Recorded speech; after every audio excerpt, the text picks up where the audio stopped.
Anger is an emotion we all deal with in our personal, professional, and romantic lives. And it's not always easy to figure out the best way to deal with anger. When we face these difficult challenges, there is someone we can turn to: Jesus Christ. Jesus is not only the best psychologist, but he is also the best moral teacher. He understands anger and how to deal with being criticized or mistreated. In the Sermon on the Mount, he goes over his fundamental teachings on anger, contempt, and how to deal with interpersonal conflict. Jesus' way of dealing with anger is quite different than what we think today. If we begin to deal with anger in the way Jesus taught and modeled, we'll begin to live more and more in God's peace. The way Jesus helps us is by helping us to forgive, find security and strength in God's love, resolve relationship conflicts, and be a blessing to others, even those who are difficult. But if we are looking at the way Jesus dealt with anger, we must be careful in our interpretations of what Jesus is saying and not saying, because he is often misunderstood. Here are 6 ways Jesus dealt with anger. He took quick and decisive action.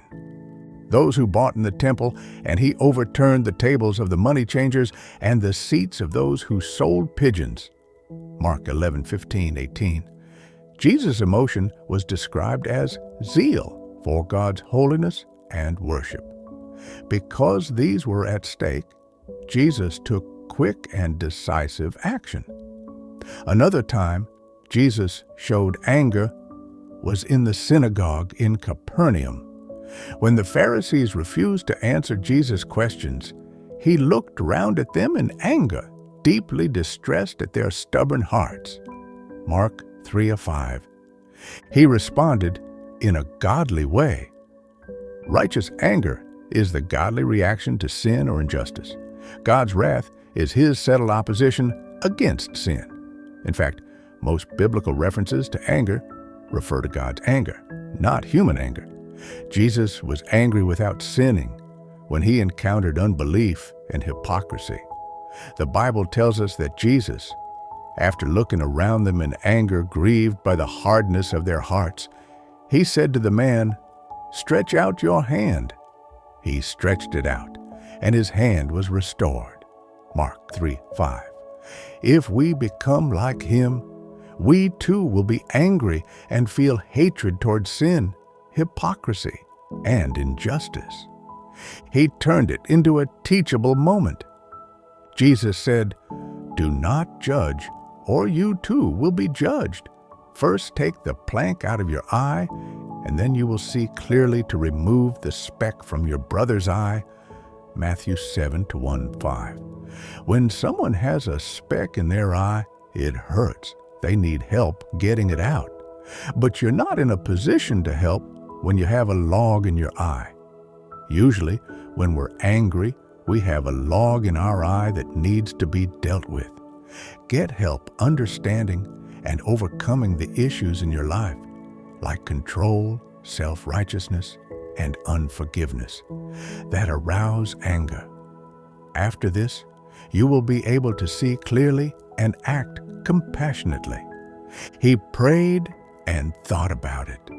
The Pharisees tried to trap Jesus into contradicting the law or his message of love by bringing him a woman caught in adultery and asking permission to stone her according to the law of Moses. In this situation, he responded incredibly. Jesus paused. There was a long silence, and then, with great wisdom, he affirmed law and grace by inviting whoever was without sin to throw the first stone.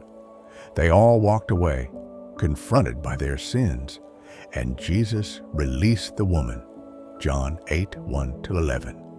He didn't seek revenge. Jesus said, "Love your enemies, bless those who curse you, do good to those who hate you, and pray for those who persecute you, that you may be sons of your Father in heaven. He causes his sun to rise on the evil and the good, and sends on the righteous and the unrighteous. Matthew 5:44-45. Jesus calls us to share God's generosity and not to seek revenge when mistreated. If we continue to give in to angry feelings and justify them, the next thing we often do is act on them and get even. Jesus' point here is not to seek revenge. God is gracious to us, so we should be gracious to others. We have the opportunity to treat conflict and injustice as an opportunity for God to bring out the best in us. Too often, we allow conflict and injustice to bring out the worst in us. He addressed anger in love. We learn from Jesus that it's important not to let anger control us. We are called to address anger in love. Jesus said, "I tell you that anyone angry with his brother will be subject to judgment." Therefore, if you are offering your gift at the altar, remember that your brother has something against you.